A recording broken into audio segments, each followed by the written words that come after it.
Olá, pessoal.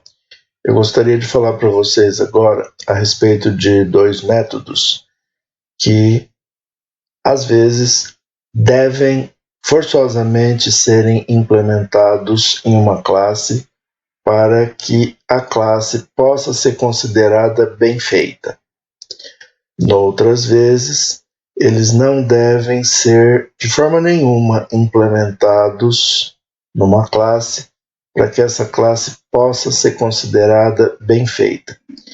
Então, compreender apropriadamente quando implementá-los e quando não implementá-los é fundamental para que consigamos ter uma classe que possa ser dita bem feita. Nós estamos falando dos métodos clone e construtor de cópia. Mas nós vamos nos demorar um bocado até abordarmos propriamente a implementação deles, uma vez que é preciso ficar muito claro quando que a gente deve e quando que a gente não deve fazer a implementação desses métodos. Em primeiro lugar, eu quero mostrar para vocês uma situação que ilustra a necessidade eventual de cópias num programa.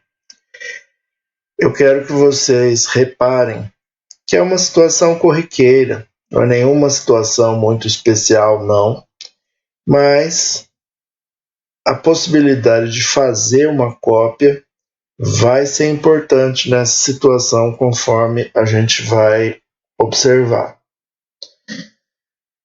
Imaginem que num certo programa eu tenha declarado uma variável inteira chamada NRO, que tem o valor inicial de 5, uma variável inteira chamada FAT, que tem o valor inicial de 1, e uma variável backup inteira, que tem o valor inicial de NRO. Essa variável backup é a variável cuja importância eu quero demonstrar, pois essa variável é justamente a variável que mantém a cópia de NRO. Eu estou aqui, nesse momento, querendo justamente demonstrar que, eventualmente, cópias são necessárias. Então, eu quero demonstrar que NRO tem a sua importância nesse algoritmo. Reparem que, logo depois das declarações, a gente tem um comando repetitivo, enquanto NRO maior do que 1. O que é feito nesse comando repetitivo? FAT, que inicialmente começou valendo 1, é multiplicado por NRO, que começou valendo 5. Essa multiplicação dá 5, e NRO é diminuído, passando a valer 4. A multiplicação que deu 5 foi guardada na própria variável FAT, que deixou de valer 1 e passou a valer 5.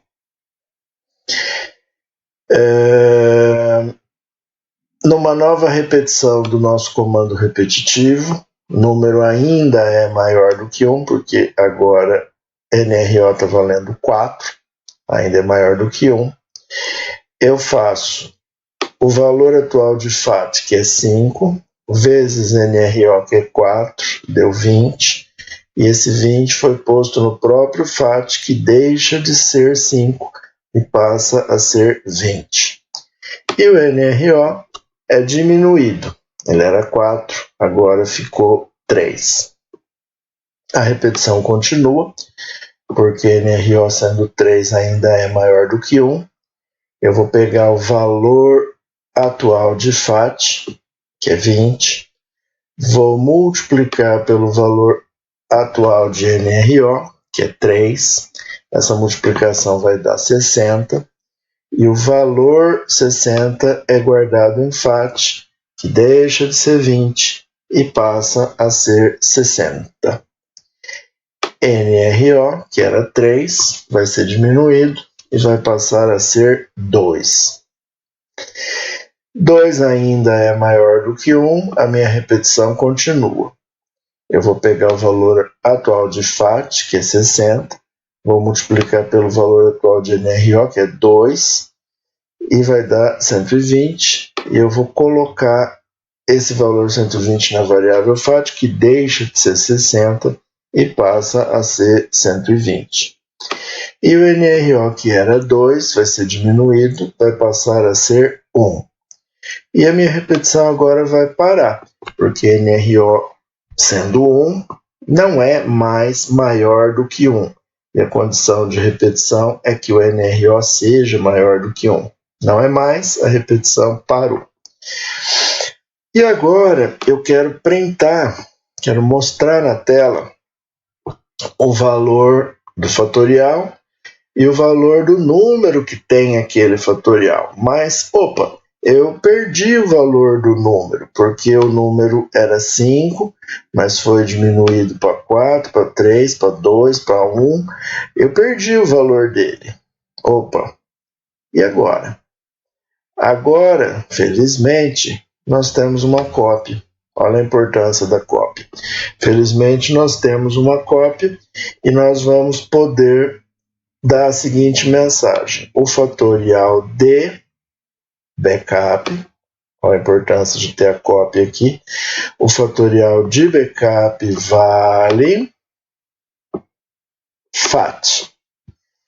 E com isso eu consegui, apesar de ter destruído o valor da variável NRO por conta do algoritmo que eu fiz, mesmo assim eu consegui printar que o fatorial de 5 é 120. Foi possível dizer que o fatorial de 5 era 120. Por quê? Porque eu tinha esse 5 guardado na variável backup. Notem a importância que eventualmente tem a gente poder fazer uma cópia. Bom, pessoal, agora eu gostaria de explicar para vocês dois conceitos que são os conceitos de shallow copy e shallow change.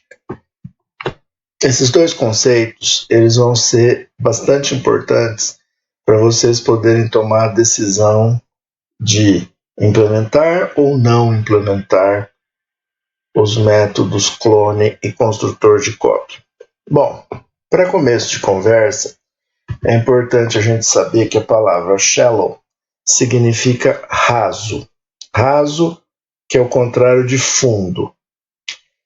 Raso, tipo prato raso, piscina rasa, né? Raso nesse sentido. Então, shallow copy significa cópia rasa. E shallow change significa cópia rasa. E a gente precisa entender do que se tratam esses conceitos de cópia rasa e mudança rasa. Bom, vamos lá. Declarei aqui um objeto chamado data. O nome dele está escrito totalmente com letras minúsculas. Esse objeto é da classe data, com inicial maiúscula, e eu estou instanciando ele com uma nova data. Essa nova data vai ter dia 29, mês 6 e ano 1992. Por quê? Porque eu estou passando para o construtor de data o byte 29, porque eu quero que a data tenha o dia 29. Estou passando o byte 6, porque eu quero que a data tenha o mês 6. E ainda estou passando o short 1992, porque eu quero que a data tenha o ano 1992. Então, eu estou passando esses valores para o construtor de data e estou construindo uma data. Agora, eu declarei aqui, né, um objeto que eu chamei de cópia, também é da classe data, e eu fiz ele receber data. Que efeito isso vai provocar? A gente deve se lembrar de que a gente já sabe que em Java objetos são ponteiros. Isso quer dizer que em Java objetos guardam endereços de memória. Quando eu criei essa nova instância de data, ela foi criada em algum lugar da memória pelo operador new. E o operador new retornou esse endereço de memória onde ele criou essa nova instância de data. E foi justamente esse endereço retornado pelo operador new que foi guardado na variável data, que é um objeto da classe data. Quando eu faço essa operação, eu estou pegando o endereço guardado na variável data e eu estou guardando ele também na variável cópia. Então, esse endereço dessa instância criada por esse new está guardado agora em dois lugares, na variável data e também na variável cópia. Isso é o que a gente chama de cópia rasa, quando a gente guarda um endereço que estava guardado num lugar também em outro lugar. O endereço estava guardado em data e agora também está guardado em cópia. Isso é o que a gente chama de shallow copy. Em breve a gente vai conhecer o conceito de deep copy, que é cópia profunda. E aí a gente vai perceber a diferença entre uma shallow copy e uma deep copy. Mas o fato é que isso que nós estamos vendo aqui, o endereço guardado em data, sendo também guardado em cópia, isso é o que a gente chama de shallow copy. E aí, eu vou lá e mudo o que está guardado em data. Por quê? Porque eu crio uma nova instância de data, num outro endereço de memória. O operador new vai fazer isso para mim. E essa nova data vai ter dia 19, mês 1 e ano 1966. Essa nova instância foi criada num novo endereço, o operador new retornou esse endereço e esse endereço foi armazenado em data. E agora, o endereço armazenado em data já não é mais o mesmo endereço armazenado em cópia.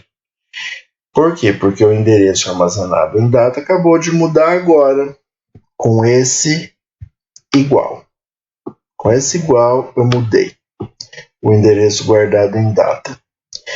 Isso é o que a gente chama de shallow change, tá? Por que a gente chama isso de shallow change? Porque eu reinstanciei um objeto que já estava instanciado. Data já estava instanciado com essa data criada por esse new. Mas eu fui lá e reinstanciei ele, usando o new novamente para criar uma outra data. Ele foi reinstanciado e aí ele mudou, né? A data mudou, o objeto data mudou, mas mudou como? Mudou através de uma reinstanciação. E é isso que a gente chama de shallow change. Em breve a gente vai conhecer o conceito de deep change, mudança profunda. E a gente vai poder comparar a diferença, né? Comparar os dois conceitos e notar a diferença entre esses dois conceitos. Shallow change e deep change. Mas isso vai ser daqui a pouco. O importante agora é saber que se um objeto muda porque ele foi reinstanciado, então a gente diz que aconteceu uma shallow change. E é legal a gente reparar que se eu mandar printar o objeto cópia, vai sair certinho printada a data 29/6/1992. Por quê? Porque o endereço dessa data 29/6/1992 esteve no objeto data antes de eu mudar. E eu peguei esse endereço e guardei na variável cópia. Então, o endereço dessa data criada por esse new está guardado aqui na variável cópia, e mesmo que eu tenha mudado o endereço guardado na variável data, ainda está guardado na variável cópia o endereço dessa data aqui, criada por esse new. Então, quando eu printar cópia, eu vou enxergar printado na tela 29/6/1992. É isso que eu vou enxergar printado. Repare que a cópia se mantém estável, ou seja, ela está realmente cumprindo o papel dela, que é manter a cópia daquela data que era 29/6/1992, mas mudou através de uma reinstanciação para 19/1/1966. A cópia manteve o valor que era o valor da variável data antes de eu ter mudado. Então, se a cópia cumpriu seu papel de manter, então eu posso dizer que ela está estável, ela está cumprindo o seu papel. E a conclusão que eu tiro é que shallow copies e shallow changes combinam bem. A gente fez shallow copy, em seguida a gente fez shallow change e a cópia se manteve estável, ou seja, combinou, né? O que eu fiz combinou. Shallow copy combinou com shallow change. Deu tudo certo. A cópia se manteve estável. Bom, agora eu vou introduzir para vocês o conceito de deep change. Vamos lá. Observem que aqui tudo começou como o exemplo anterior.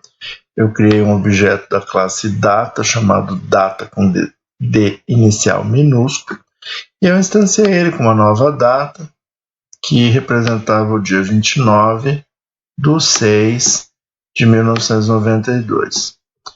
Em seguida, como no exemplo anterior, eu fiz uma shallow copy, ou seja, eu peguei o endereço guardado na variável data e guardei também na variável cópia.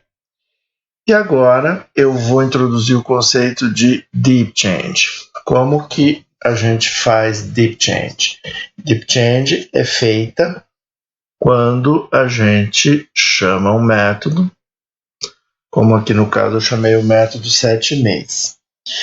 E o método vai lá na instância cujo endereço está guardado no meu objeto aqui.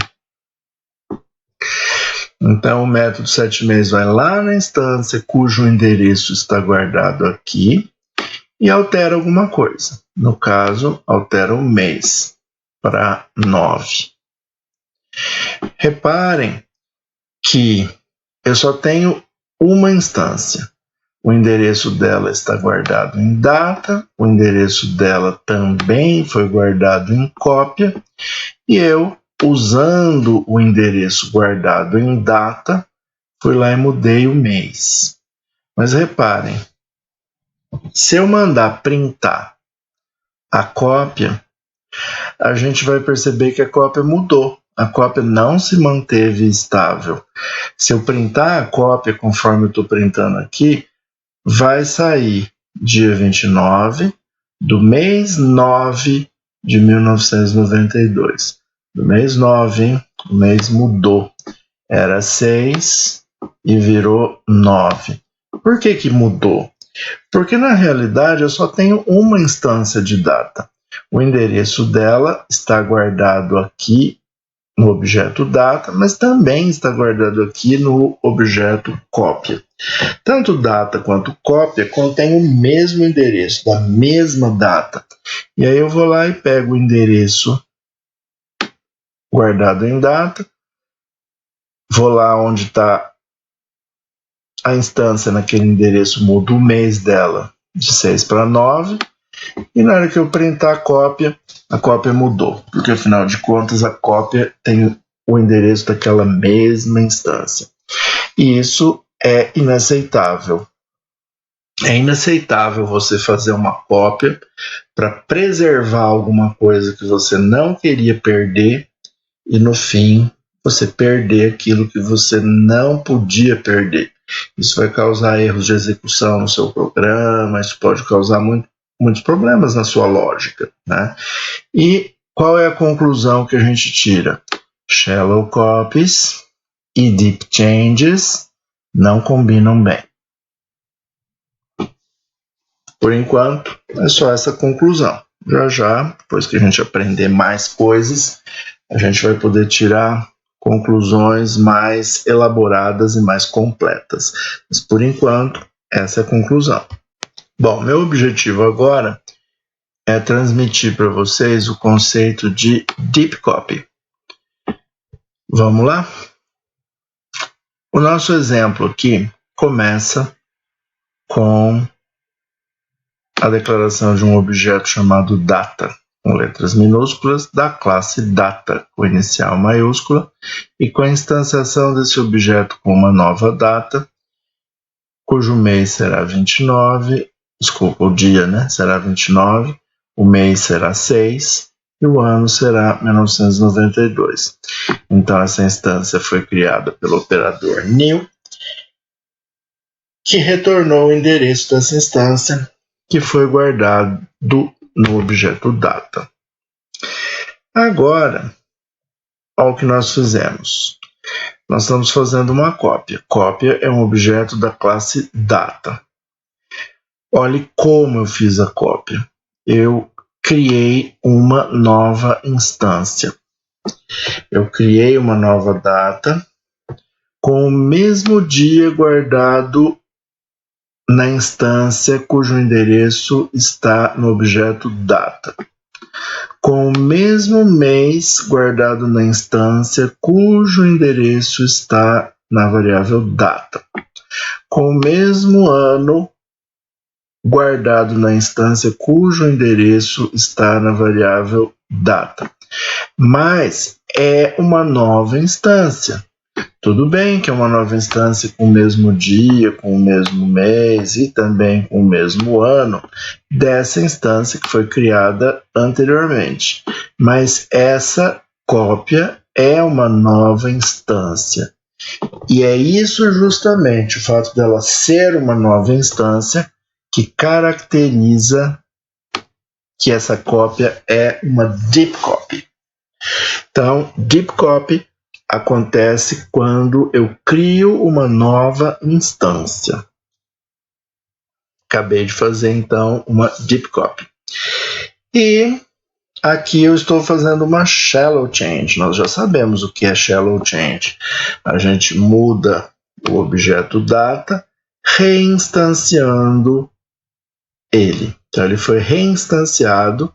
Agora, ele está sendo instanciado com uma nova data, cujo dia será 19, cujo mês será 1 e cujo ano será 1966. Fiz uma shallow change. Se aqui eu vier e printar a cópia, a gente observará que a cópia se mantém estável, ou seja, a cópia ainda representa a data 29/6/1992. Ela não mudou. Por quê?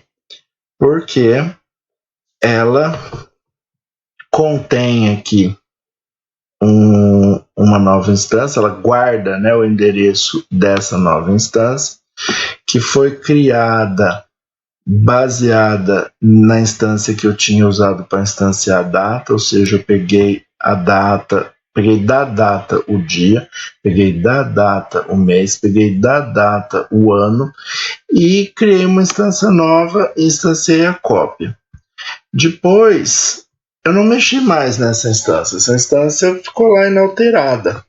E é justamente por isso que eu digo que a cópia se mantém estável. Ela está estável, ela está cumprindo o papel de cópia, mantendo o que eu queria guardar guardado. Conclusão: deep copies e shallow changes combinam bem. É uma conclusão ainda superficial, mas já já a gente vai poder aprofundar e ter uma visão mais ampla do todo. Bom, agora a gente já sabe o que é uma deep copy e a gente também já sabe o que é uma deep change. Mas a gente vai ter a oportunidade nesse momento de combinar as duas coisas. A gente já viu deep copy com shallow change. A gente já viu deep change com shallow copy, mas a gente não viu shallow copy junto com deep change, que é justamente o que a gente vai analisar agora para saber se combinam ou não combinam, tá? Então, observem que aqui eu declarei e instanciei meu objeto data com D minúsculo, que é da classe data com D maiúsculo, como sendo uma nova data, que representa o dia 29/6/1992. Observem que aqui eu estou fazendo uma cópia, e é uma deep copy. Por quê? Porque na cópia eu estou criando uma instância. Quando na cópia você cria uma instância, é deep copy. Em seguida, depois de fazer a cópia, eu altero, né, a instância cujo endereço está guardado no meu objeto data. Estou alterando essa instância agora, mudando o mês para 9. E isso, conforme a gente já aprendeu, é uma deep change. Por quê? Porque deep change acontece quando eu chamo um método, qualquer método, e o método altera algum atributo da instância cujo endereço estava guardado no objeto. Nesse caso, a gente diz que o objeto sofreu uma deep change. Então, acabamos de fazer uma deep change aí, e agora eu estou printando a cópia. E repararei que a cópia se mantém estável. Por quê? Porque a data contém um endereço, que é o endereço dessa data aqui. A cópia contém um outro endereço, que foi criado por esse new. Tudo bem, que é um outro endereço que se refere a uma instância nova que esse new está criando, com o mesmo dia, com o mesmo mês e também com o mesmo ano que eu tinha no objeto data. Tudo bem, mas é uma nova instância. Então, como é uma nova instância, tem um novo endereço e esse novo endereço está guardado aqui na variável cópia. Então, o fato é que eu tenho duas instâncias. As duas têm dia 29, as duas têm mês 6, as duas têm mês 1992, só que as duas têm endereços diferentes de memória. O endereço de uma está aqui em data, o endereço da outra está aqui em cópia. Aí o que eu faço? Pego aquela instância cujo endereço está em data e mudo o mês para 9. O mês que mudou para 9 foi o mês dessa instância cujo endereço estava em data. A instância cujo endereço está em cópia não sofreu alteração nenhuma e, portanto, a hora que eu printar aqui a cópia, vai ainda aparecer 29/6/1992. Eu concluo que a cópia se mantém estável, a cópia está cumprindo o papel de cópia. E a conclusão final aqui desse exemplo é que deep copies e deep changes combinam bem, tá? Essa é a conclusão que a gente tira desse pequeno exemplo aqui que a gente acabou de ver, tá? Deep copies e deep changes combinam bem. Legal. Bom, antes da gente prosseguir para uma análise mais profunda sobre o que combina com o que e o que não combina com o que, eu gostaria de comentar com vocês apenas um pequeno detalhe aqui bem rapidamente, que é o seguinte. Vocês devem se lembrar que esse foi o comando que eu usei para criar deep copy em todas as situações anteriores que a gente já comentou. A gente criou deep copy com esse comando aí. E esse comando funcionaria para a classe data que nós temos implementada, porque a classe data realmente tem um construtor que aceita receber 3 valores, um para o dia, um para o mês, um para o ano, e eu estou passando aqui 3 valores, um para o dia, um para o mês e um para o ano. E o construtor que aceita esses 3 valores existe na classe data. Precisaria existir? Não necessariamente, mas ele existe. Nós conseguimos passar para esse construtor o dia e o mês, o mês e o ano, porque nós tínhamos getters. Getters para fazer get dia, getters para fazer get mês e getter para fazer get ano. A gente tinha getters. É obrigado ter getters? Não, não é obrigado ter getters. Em certas situações é até mesmo proibitivo ter getters. A gente conversa sobre isso numa outra ocasião. Mas o fato é que não é obrigatório ter getter e às vezes até proibido ter getter. Então, eu gostaria que vocês notassem que deu tudo certo, né, para a gente fazer deep copy usando esse comando aqui. Mas esse comando aqui foi viabilizado por pura sorte. Por sorte, temos um construtor que aceita receber dia, mês e ano. Por sorte, temos getters que nos permitem obter o dia, o mês e o ano da data que desejamos copiar. E toda essa sorte acabou nos levando a poder fazer uma deep copy. Mas nós não podemos depender da sorte e nem é interessante que cada classe tenha um jeito diferente para fazer uma deep copy. Seria interessante que a gente padronizasse a forma de fazer deep copy. E em Java, isso é padronizado. Como que devemos fazer deep copy? Não devemos usar qualquer construtor. Temos que usar o chamado construtor de cópia.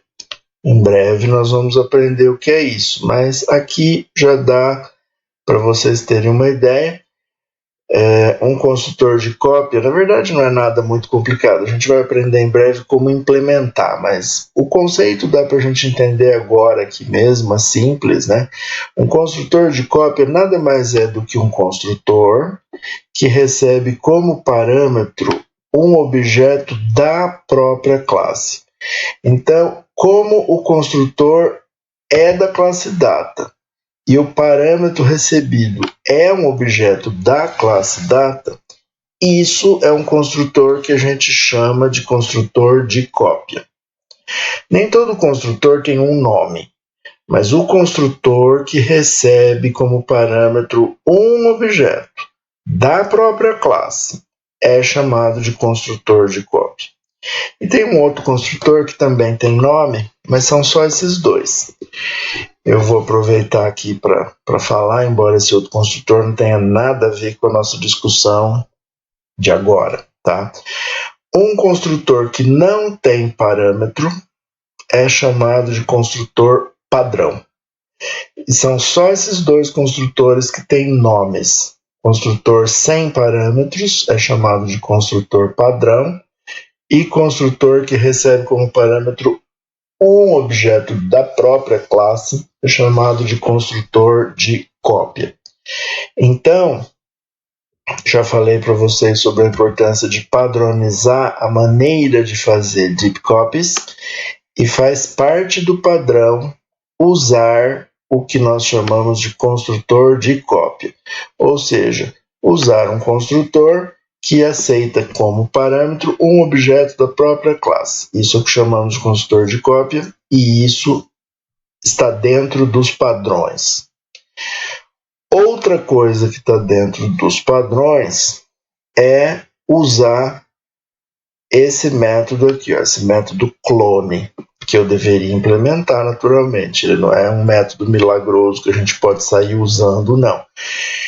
Eu tenho que implementar o construtor de cópia, a gente vai aprender como é que faz isso para poder usar o construtor de cópia, que é uma alternativa. E eu tenho que implementar clone para poder usar o clone, que é outra alternativa, tá? Então, sempre que eu, numa certa classe, preciso fazer deep copies, eu deveria fazer isso de uma forma padronizada. E a forma padronizada é implementando essas duas coisas. Não pode implementar só uma e nem só outra. Tem que ser as duas. Construtor de cópia e clone.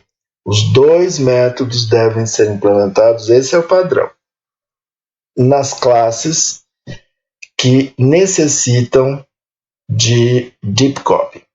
A gente ainda vai saber que classes são essas, mas a gente já sabe que o padrão é esse. Precisa de deep copy? Então faça um construtor de cópia, faça o método clone. Aqui vocês estão observando, né, só um detalhezinho, que o método clone deve retornar alguma coisa, né? E a coisa que ele retorna, eu estou forçando através desse typecast. Eu estou forçando o retorno do clone a ser visto como data. Por que eu estou fazendo isso? Porque o clone retorna sempre, sempre, sempre, sempre. É o padrão, é assim que tem que ser. O clone retorna object. Claro que o clone de data vai retornar como object uma data, porque afinal ele é clone de data. Né? Todo mundo sabe que object pode ser qualquer coisa, pode inclusive ser data. Então, se eu tenho um método, como aqui no caso eu tenho, método clone, que retorna object, eu posso retornar qualquer coisa. E eu sei que vai ser retornado data nesse caso. Por quê?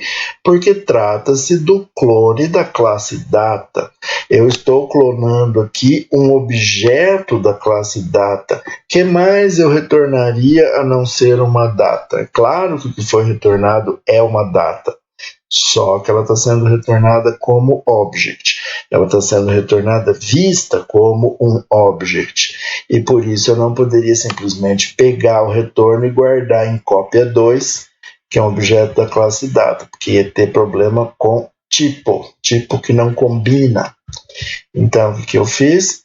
Forcei a ser visto como data o retorno do clone, que eu sei que é data, mas que não estava sendo visto como data, estava sendo visto como object. E agora vamos fazer um balanço sobre o que combina e o que não combina. Conforme vimos acima, shallow copies combinam muito bem com shallow changes. Shallow copies não combinam de jeito nenhum com deep changes. Deep copies combinam muito bem com shallow changes e combinam muito bem também com deep changes. Ou seja, concluímos que deep copies combinam com qualquer tipo de change. Qualquer tipo. Será que podemos concluir que Devemos sempre usar deep copies? Será que essa conclusão seria uma conclusão válida? É cedo para concluir isso. Vamos analisar mais alguns fatores que podem influenciar a nossa decisão. Bom, pessoal, conforme a gente acabou de ver, shallow copies combinam com shallow changes. Elas não combinam, as shallow copies, né? Elas não combinam com deep changes. Então, eventualmente, shallow copies bastam. Quando? Por exemplo, no caso da classe string. Imagine que a gente tenha um string, um objeto, né, da classe string chamado linguagem, e que esse objeto tenha sido instanciado com um string contendo o nome da linguagem C. Imagine que eu declare um outro objeto da classe string chamado cópia e eu faça ele igual ao objeto linguagem que eu declarei e instanciei aqui acima. Isso que nós estamos fazendo aqui é uma shallow copy. Vocês devem se lembrar que shallow copies acontecem quando a gente copia o endereço guardado num objeto para um outro objeto, sem criar nenhuma instância, sem usar o operador new. Então, isso é de fato uma shallow copy. E agora, vocês reparam que eu estou reinstanciando linguagem. Linguagem está sendo instanciada, é um objeto, né? Está sendo instanciado agora com uma nova instância que é uma instância que contém a palavra Java. Isso é uma shallow change. Por quê? Porque eu estou reinstanciando linguagem. Eu não estou usando nenhum método que faça alguma alteração em algum atributo de linguagem. Não, eu estou reinstanciando linguagem, agora linguagem é uma outra instância, uma instância onde tem guardada a palavra Java.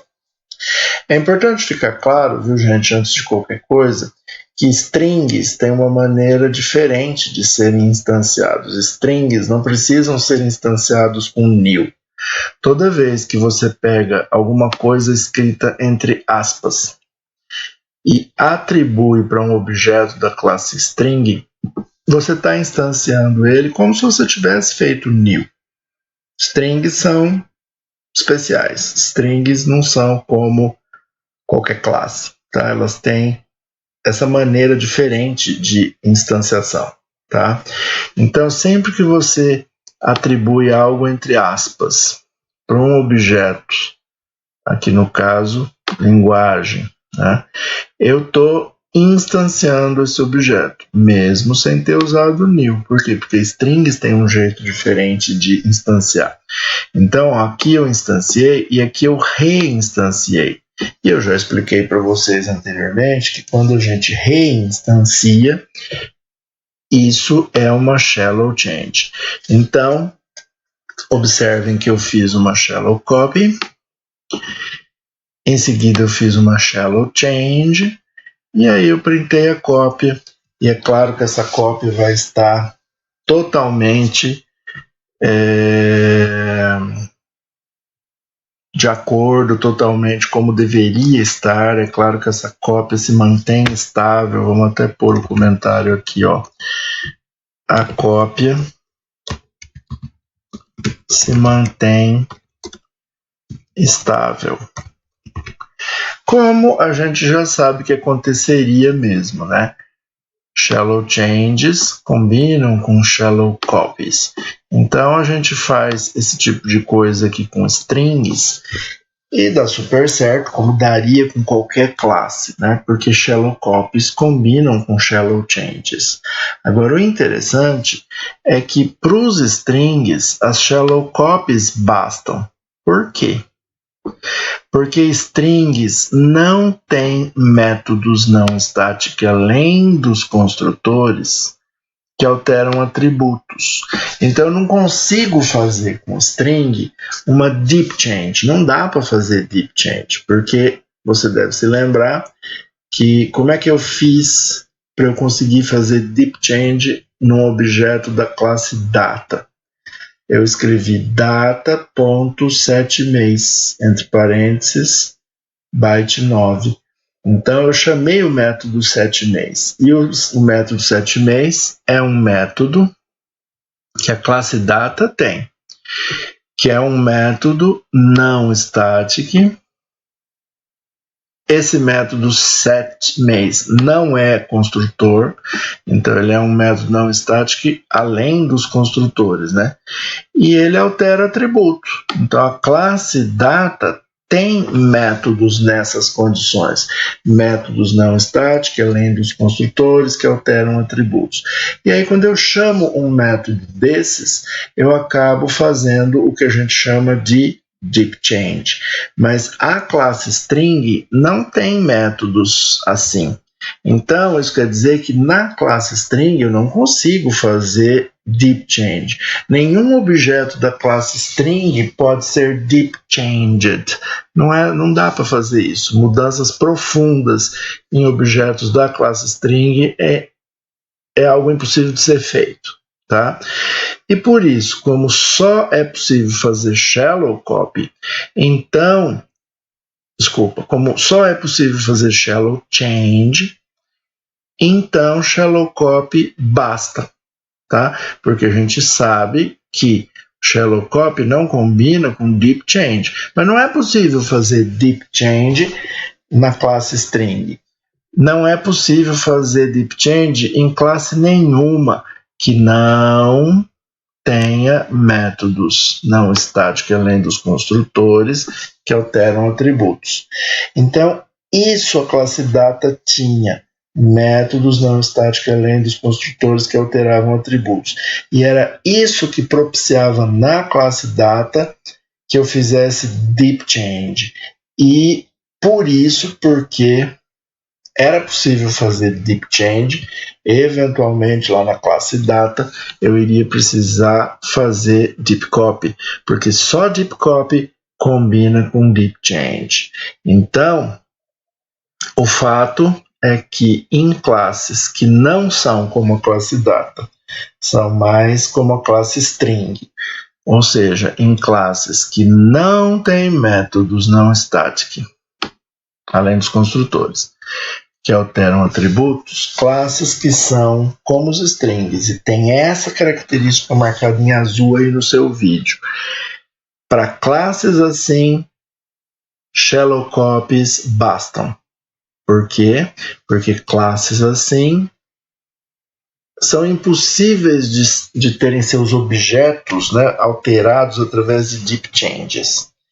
E se os objetos não podem ser alterados através de deep changes, eu não vou precisar de deep copy. Só shallow copy basta. E para fechar toda essa nossa discussão a respeito de cópias rasas, profundas, mudanças rasas, profundas, a gente vai tirar aqui, junto com vocês, 6 conclusões. E logo depois eu vou mostrar para vocês como implementar o clone e o construtor de cópia.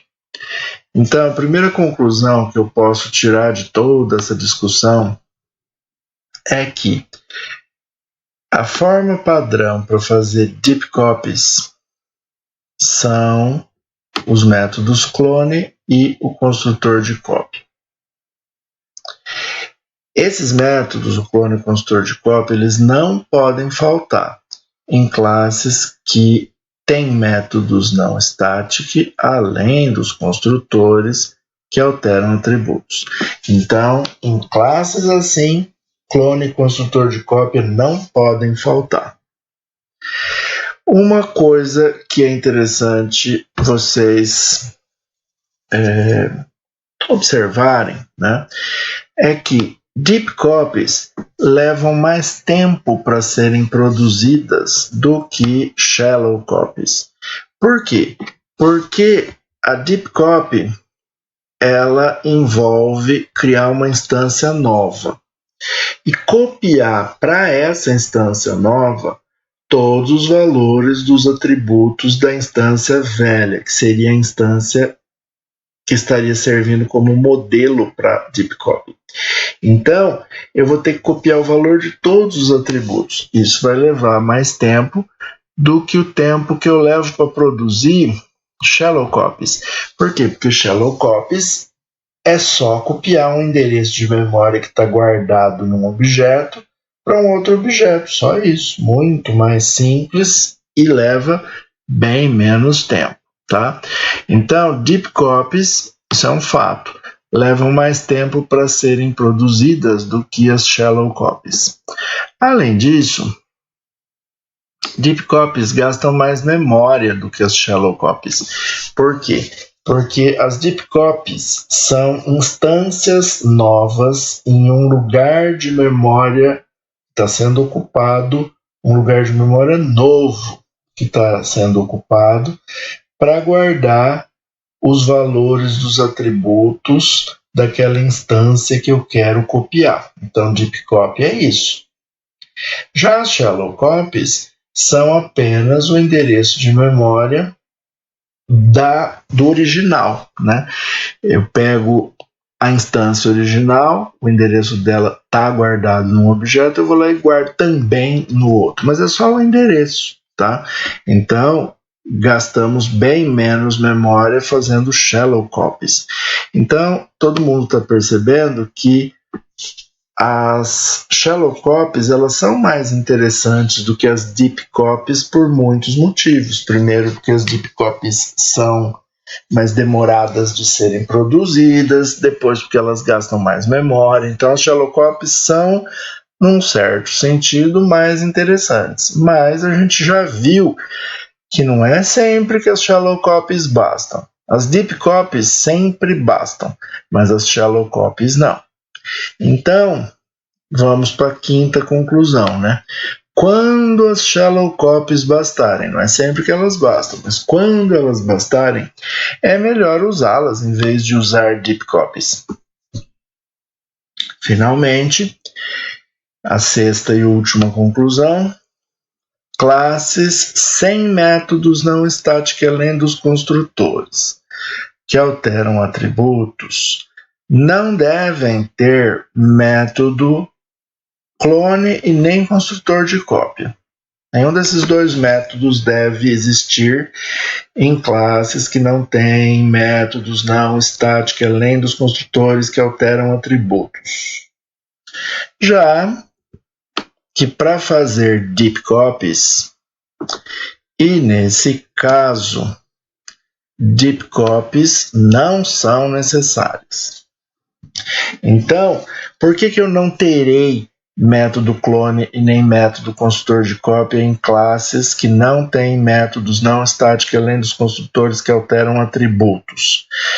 Porque esses métodos clone e construtor de cópia servem para fazer deep copies. É para isso que eles servem.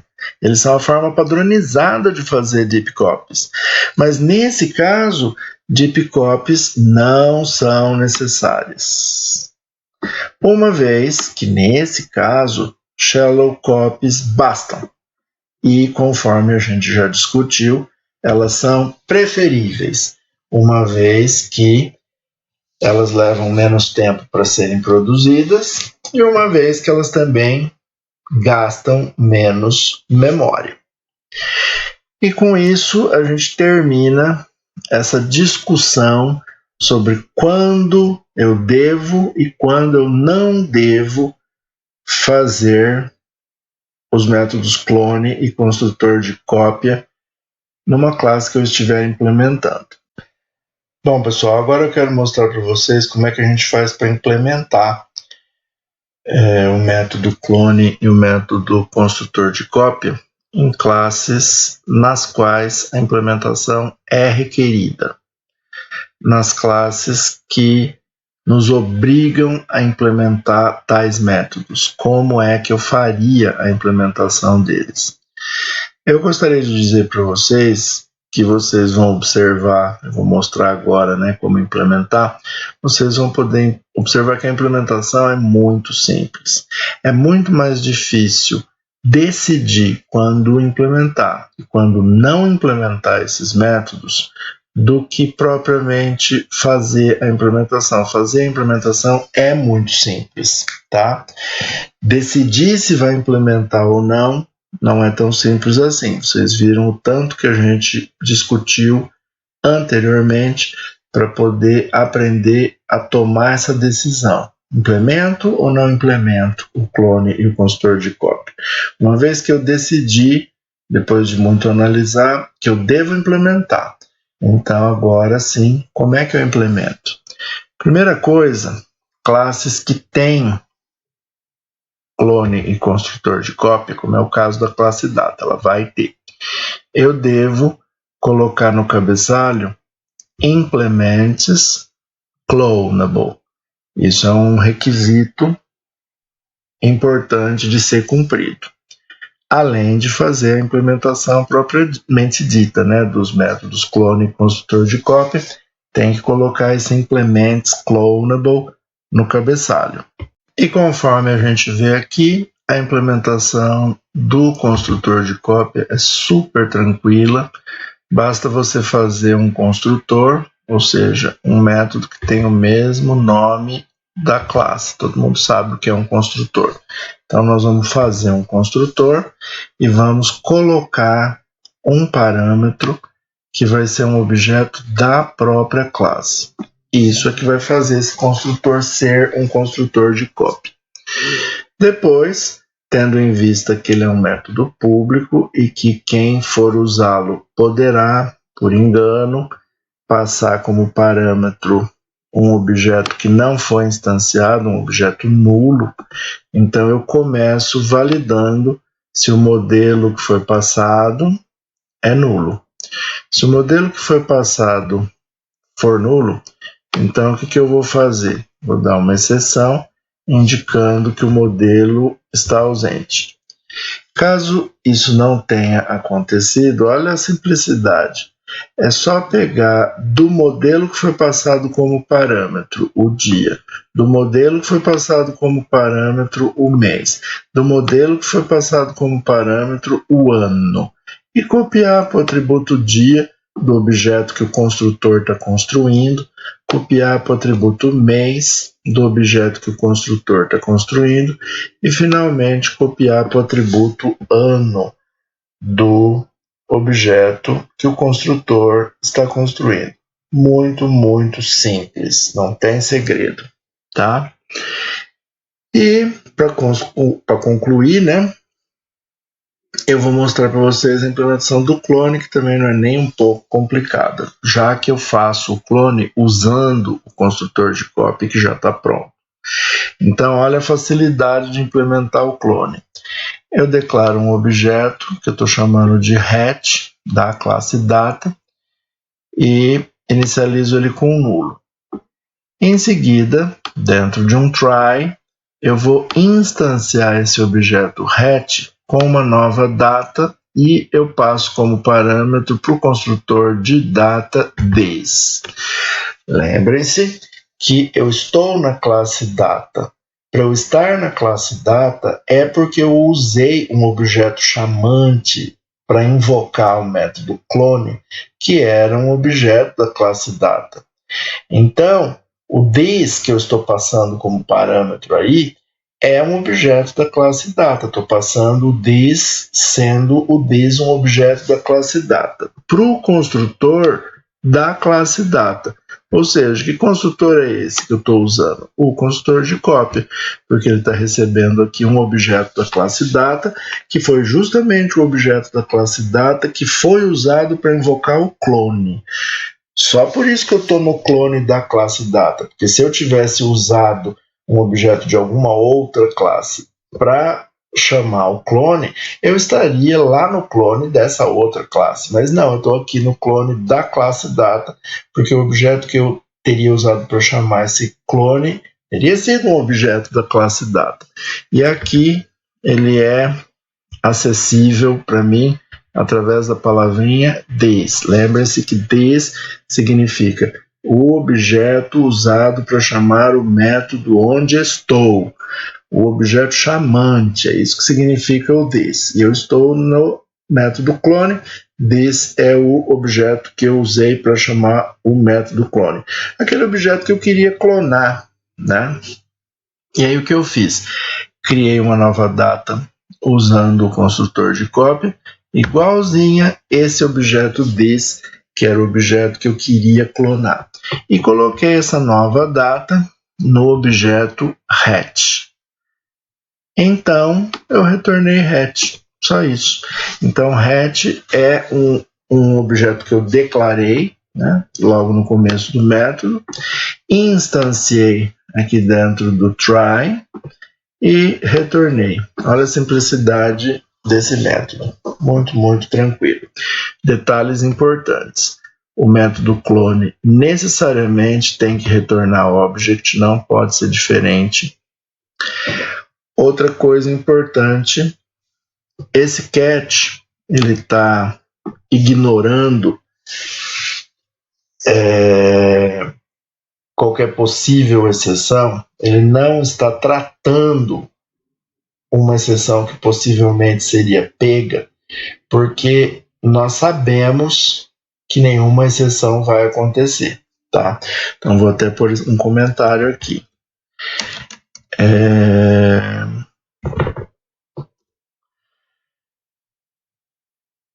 Ignorando exception, pois sei que não ocorrerá. Certo? Sei que não ocorrerá a exception e por isso eu estou ignorando. E por que eu sei que não ocorrerá exception? Porque eu sei que o construtor de cópia que eu implementei agora há pouco, né? Eu sei que o construtor de cópia, ele dá exceção, ele pode dar exceção, né? E ele de fato dá exceção quando o objeto que eu passei para servir como modelo da cópia for nulo, né? Então eu sei que ele pode dar exceção, porque tem isso no cabeçalho, né?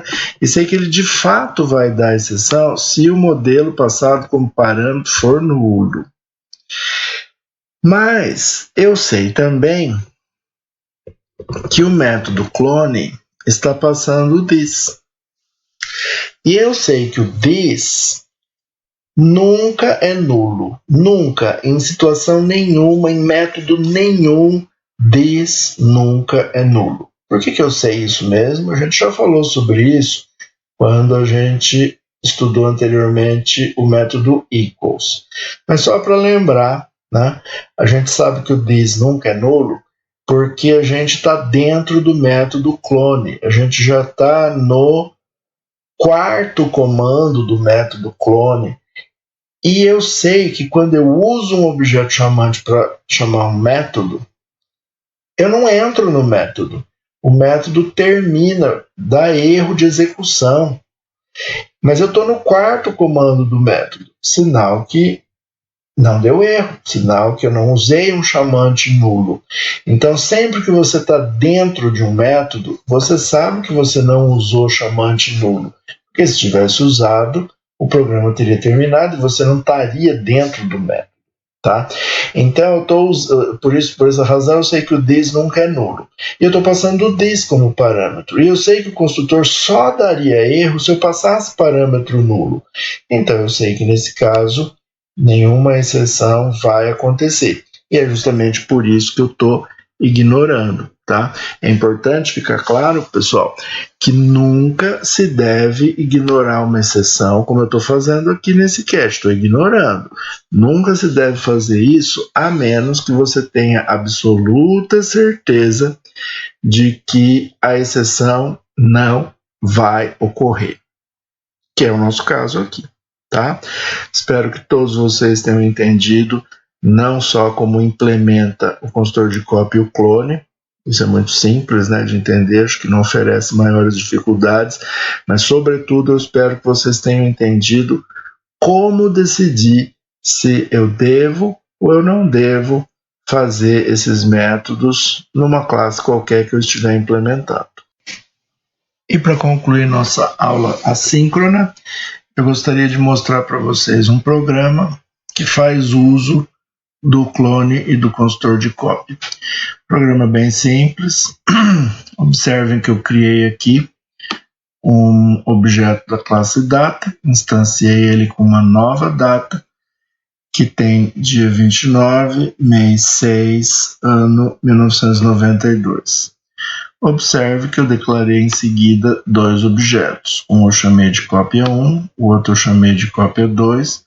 Os dois são objetos da classe data. E observem que no cópia 1 eu criei uma cópia de data, que é o objeto que eu tinha declarado antes, né? E eu fiz isso usando o construtor de cópia. Já na linha de baixo, cópia 2 recebeu uma cópia também, mas não criada através do construtor de cópia, criada através do clone.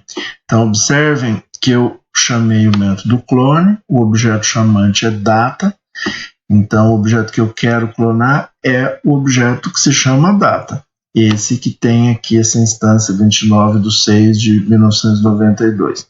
Então, ó, chamei o objeto clone. Lembrem-se que o objeto clone retorna uma data, mas que o tipo do retorno indicado lá na declaração do método clone é object. Então, eu estou retornando uma data vista como um object. Então, eu faço esse typecast para data e pronto. Agora eu tenho aqui a minha cópia 2. Então, eu tenho duas cópias da data. Uma feita com construtor de cópia e a outra feita com clone. E agora, essas cópias são deep copies, vocês já sabem, né? A gente já falou que clone e construtor de cópia é a forma padronizada para fazer deep copy. Então, fizemos aí duas deep copies, uma usando construtor de cópia e a outra usando clone. Aí agora eu venho aqui e faço na data, né, nesse objeto chamado data, eu vou lá e faço uma deep change. Altero o mês para 9. E aí eu printo a cópia 1 e a cópia 2 e eu quero saber se essas cópias foram preservadas. Eu quero saber se de fato essas cópias ainda são 29/6, não pode ter mudado para 9 o mês, hein? Do 6/92. Então, se as cópias cumpriram seu papel, as duas são iguaizinhas e as duas têm dia 29, as duas têm mês 6, não mudou para mês 9, se elas cumpriram o seu papel de cópia, né? E o ano 1992. Vamos dar uma espiadinha aqui, rodar o programa e ver o que acontece.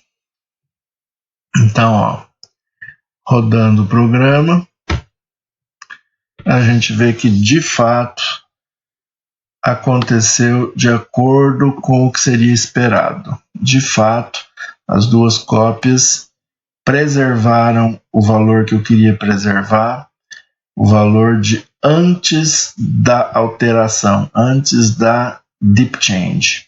Os valores estão preservados aí. Lembra que a deep change mudou na data o mês para 9. E observem que nas cópias o mês está 6, certinho, tá? Então, os nossos dois métodos aqui, clone e construtor de cópia, que servem para fazer deep copy, que são inclusive a maneira padronizada no Java para fazer deep copy, esses métodos estão funcionando perfeitamente bem. E agora, pessoal, podemos encerrar nossa aula. Espero que tudo que a gente discutiu aqui hoje tenha ficado bem claro para vocês. Eu tenho certeza que vocês não devem ter achado nem um pouco complicado fazer clone e fazer consultor de cópia. São métodos bem tranquilos, realmente, de serem feitos, mas a grande dificuldade não está em fazê-los. A grande dificuldade está em decidir se devemos fazê-los ou se não devemos fazê-los. E eu espero que tudo que precisa ser analisado para tomar essa decisão tenha ficado bem claro para vocês também. Então, por agora é só isso. Até mais.